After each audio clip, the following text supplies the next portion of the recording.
Welcome back to the channel and to our crazy 719cc Kubota turbo diesel project. Now, despite using an engine that's way too small, our goal is to actually squeeze the best performance we can from the little diesel engine. And yeah, I'm aware K-swaps on these little Hondas are awesome, but we want to go fast the hard way and perhaps learn a few things about what evil things can be done to the little diesel engine. You know, typical stuff you see on this channel. In the previous video, we installed a variable nozzle turbocharger on the little 20 horsepower Kubota diesel engine. Now, the VNT, or sometimes known as the VGT Turbo, is not a conventional turbocharger, so keep that in mind. You see, the VNT Turbo is packed with a mechanical gizmo that allows the exhaust gas pressure to be focused on the turbine, thus allowing an enhanced turbo experience, and everybody wants a better turbo experience. Unfortunately, our experience in the last video was less than ideal, and that's because we didn't have a downpipe connected to the turbo, and to make a long story short, the interior of the car was instantly filled with smoke every time I gave the engine a little bit of throttle. So today we're going to definitely be installing a downpipe that'll connect the turbo to the rest of the exhaust system. So off camera, I fabricated this simple downpipe to take care of the exhaust issue, and that way we can take this car out for a proper road test today. Now, due to the placement of the turbo and the space the downpipe will occupy, we're likely going to be creating a new problem with our cooling system connections. Solving one problem sometimes creates another problem, and that's just the way it is. But this time around, we're actually going to be fixing two problems. You see, the radiator that we've been using is way too big for our little diesel engine, and there's no reason we need to continue using that radiator. So, I went ahead and picked up a much smaller radiator.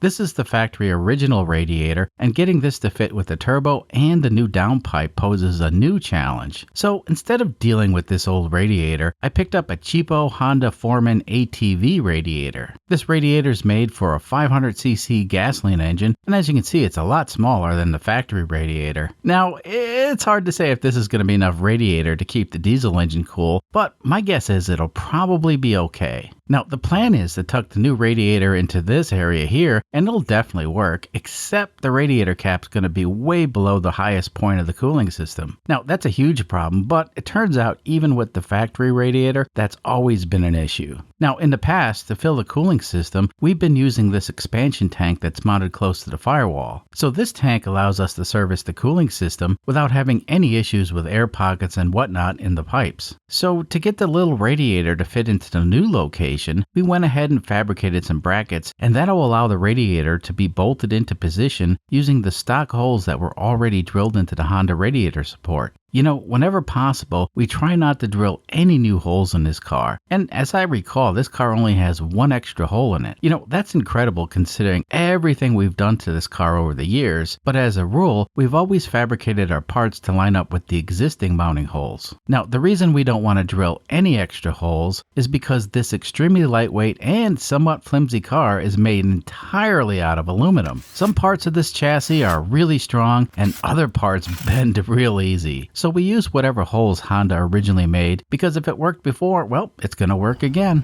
Filling the cooling system's simple, and we add coolant until it starts flowing out of the radiator cap. Then at that point, the majority of the air has been purged from the cooling system, and then we can install the cap. Once that's done, we can continue filling the cooling system. You know, this car doesn't hold a lot of coolant, and it's fascinating that it never runs hot. Alright, let's see if the radiator will keep the engine cool.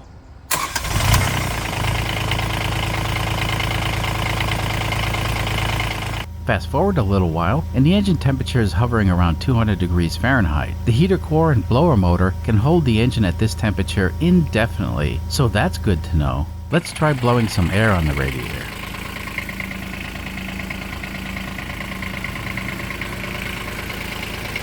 So with the heater off and a breeze against the radiator, we can see the temperature starting to go down. Eventually, we'll experiment with a motorcycle thermostat thingy to try to keep the temperature a little bit higher, but that's a project for another day. So it looks like with some air blowing on the radiator, we can keep the engine from overheating, and if we have to, we can turn on the heater if we let the car idle. Now obviously this is not a great system, but it's good enough for today. One more thing before we hit the road. This is the fuel rack limiter screw, and this guy is what stops the fuel rack from overfueling the stock engine. Now this thing poking out of the injector pump is the fuel rack, and it slides back and forth inside the pump. I believe the factory setting for this screw is 32 millimeters, and the current setting we have is 27.5 millimeters. Now this was the setting that we used on the supercharger before we added the automatic fuel rack adjustment limiter gizmo thingy whatchamacallit. Anyway, the 4.5 millimeter difference does give us a nice amount of extra fuel when the fuel rack is fully extended. But right now, all that extra fuel is resulting in a great deal of smoke, and we need to sort out a few things with the turbo before we can use the extra fuel more efficiently.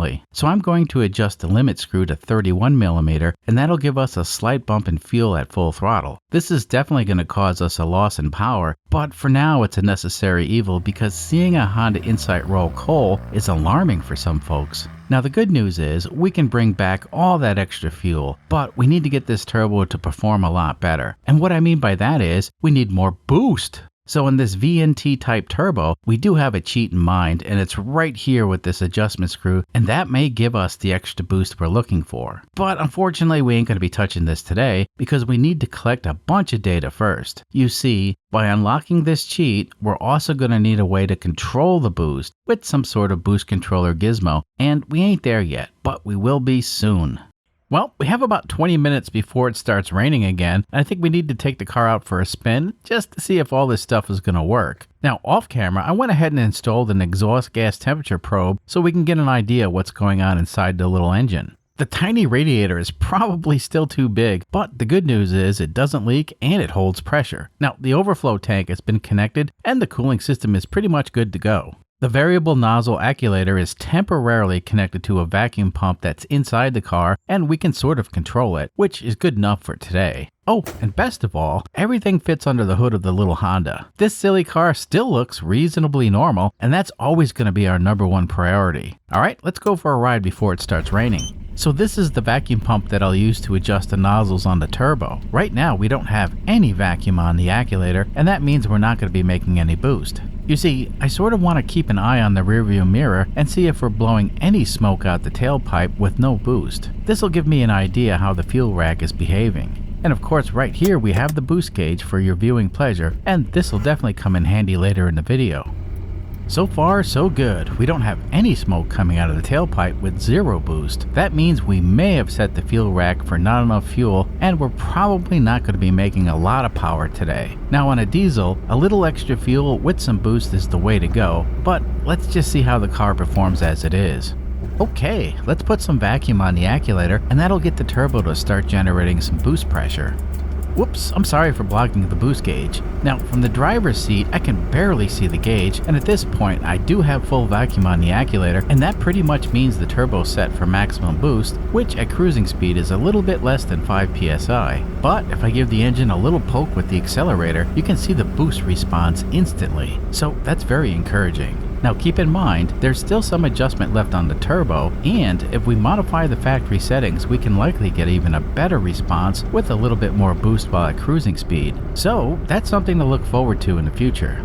Alright, that's a Kubota X1100 side-by-side that we just passed with our Kubota-powered Honda. Let that sink in for a minute. Yeah, it's a pretty crazy world we live in. Anyway, technically that X1100 has more power under the hood than this car does, but I'm pretty sure I could beat it in a drag race. Pretty sure. You know, the top speed on this rig is well into the 70s, and this thing can definitely get out of its own way if it has to, but that's on level ground, and here in Kansas there are no hills, and that works out perfect for this project.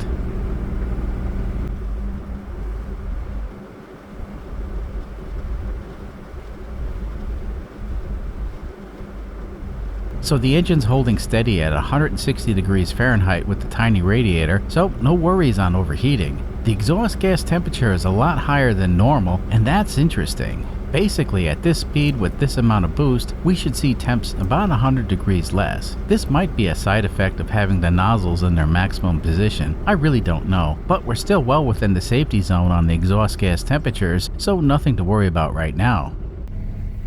Alright, let's accelerate normally and see how the turbo reacts.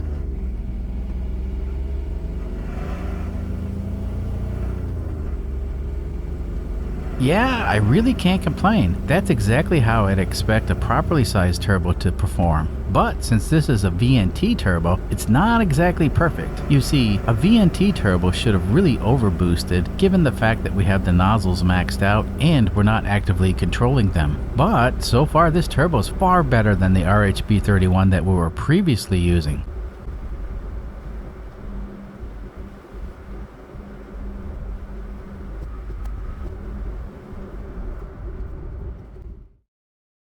Alright, just for fun, let's do an unofficial 0 to 55 mile per hour acceleration test. This quickie test may not go so well because, well, remember I adjusted the fuel rack for less fuel, and on these acceleration tests that can have a pretty big effect. That's because it's going to limit the amount of power the engine makes. Now on a diesel, the more fuel you inject, the more power you get. The all-time record for the 0 to 55 mile per hour acceleration run is 19.93 seconds, but that was with the AMR 500 supercharger and with a bunch of electronic gizmos to enhance the way the supercharger worked. Now, the best we could do with the previous RHB31 turbo is 28.28 seconds, so let's see if our new turbo can at least beat the RHB31 turbo with less fuel.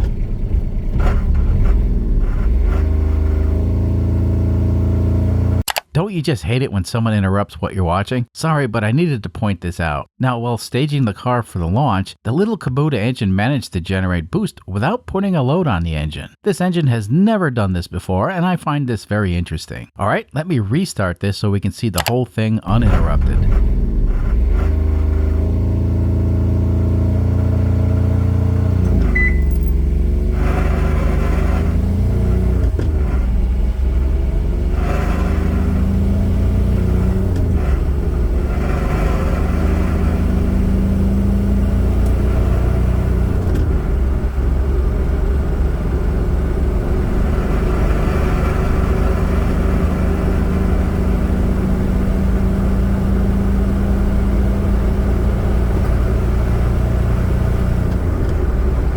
So, it looks like we're about 1 second faster with the new turbo, but hang on, I screwed up the launch and I let off on the throttle when I shifted. Now, on this car, because of the governor, you don't have to let off on the accelerator when pushing in the clutch to shift gears. It's a really nice feature. Anyway, I think I could have shaved close to another 2 seconds off that acceleration time, but unfortunately the weather's starting to close in on us real fast and I'm not going to do the best of 3 today. Let's head back to the shop while the roads are still dry. So around here, when we get a heavy rainstorm, the ditches on the side of the road will overflow quickly and the streams will overflow and it gets real messy. Now the water on the road really isn't such a big deal, it's the bridges that are the problem. And it's extremely possible to get stuck out here in the middle of nowhere once the rain starts falling. I know for a fact that the one bridge we need to cross that's just outside of town is going to be closed within the next half hour, and if that bridge gets closed, the only way back into town is to get on the expressway. And while this car can go at highway speeds, it's just too light to be driven fast on the wet roads. So it's imperative that we get ahead of the storm and we can do some more testing later. Anyway, the road that we're on right now is going to be underwater within the hour, and if we get stuck on this road, we're royally screwed, and that's because all the other roads that connect to this one have bridges that are only a foot or so above the creeks, and this ain't the best car to be forging streams with.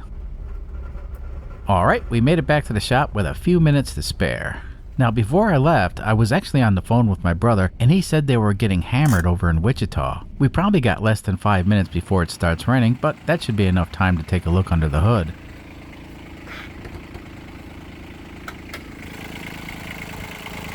Let's see. Well, the turbo's looking real good and we don't have any exhaust leaks, and I was a little bit concerned about the welds around the EGT probe, but they look fine. Now the silver paint that I use will immediately show any defects in the weld, and the good news is everything looks perfect.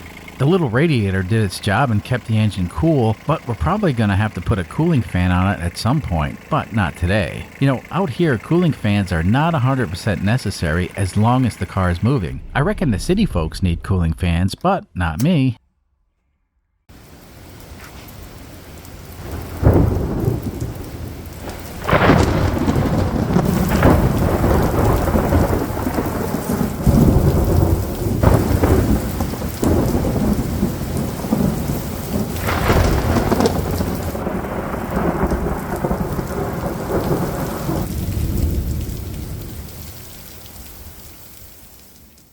Fast forward 36 hours and we have beautiful blue skies today, and the adventure will continue. Well, sort of. Due to the rain we've been having, I'm kinda running out of time this week, so let's go ahead and do a fuel economy test. The fuel economy test will provide some folks with the data that they crave, and it's going to give me a chance to get some drive time in on this contraption. I think at this point, we have less than 20 miles on this setup, and a nice long drive will help identify any issues. So let's get going.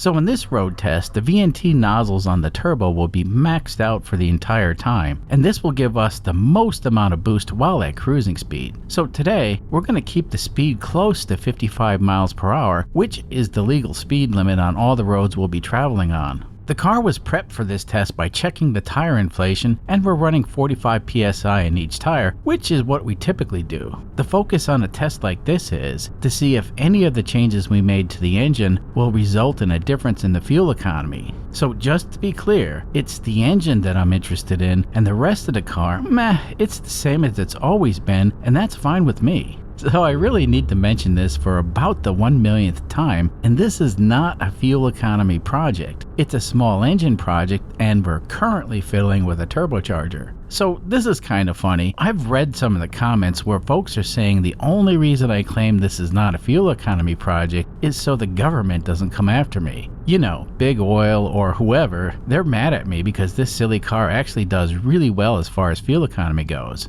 This car does okay, but there's many other cars that can do a lot better. And I don't think I'm on anybody's radar with this YouTube project. Nope, it's just a cobbled together car with a little diesel engine, and the fuel economy is an interesting data point. Anyway, every time we make a major change, we have to investigate what difference that change makes. That's sort of standard practice. Today, I'm interested in how well the cooling system's gonna hold up since we reduced the size of the radiator quite a bit. So right now the car is holding steady at close to 190 degrees Fahrenheit, which is awesome. That's exactly what I want to see. Of course, the ambient temperature is also about 93 degrees today, and that may be what's helping the little engine maintain an ideal temperature. The day before we saw lower temps, and that was likely due to the lower ambient temperatures.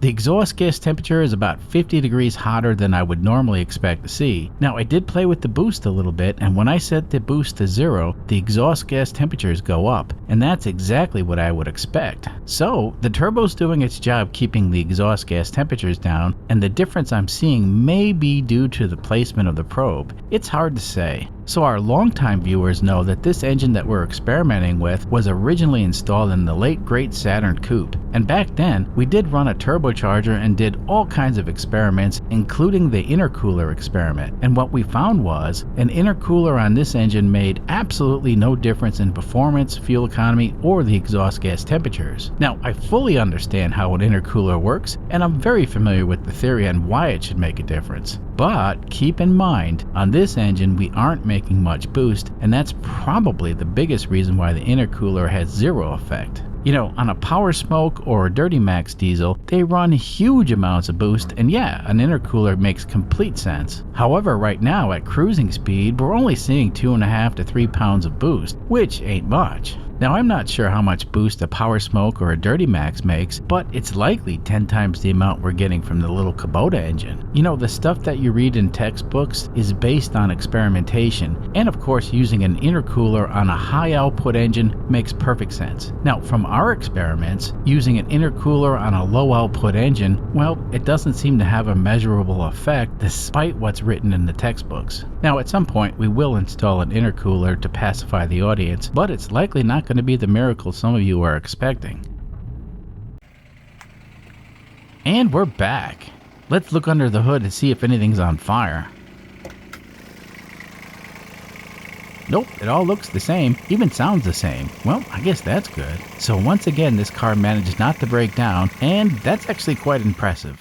So before we did the fuel economy run, we drained the fuel tank and weighed the fuel that we recovered, and it was exactly 15,635 grams. After the fuel economy run, we drained the fuel tank again, and this time we recovered 12,560 grams of diesel fuel. So that means the engine consumed 3,075 grams of fuel on our 67-mile journey. So 67 miles was traveled at the legal speed limit, and the 3,075 grams of fuel works out to 0.996 US gallons. So to my friends across the pond who still use imperial gallons, keep in mind an imperial gallon contains 20% more fuel than a standard US gallon. Anyway, it looks like we got 69.35 miles to the US gallon, which ain't half bad. Now, the last time we checked the fuel economy with the older turbo, we got 70.1 miles to the US gallon. So basically the fuel economy is about the same. This car is very consistent, and my driving style is also consistent. You know, I did absolutely nothing other than to jump in and drive. No hypermiler tricks, just drive and enjoy the scenery. You know, it's definitely possible that with a few driving tricks, the fuel economy could have been a lot better. But keep in mind, we're not interested in driving tricks to improve the fuel economy. We're interested in changes that were made to the engine.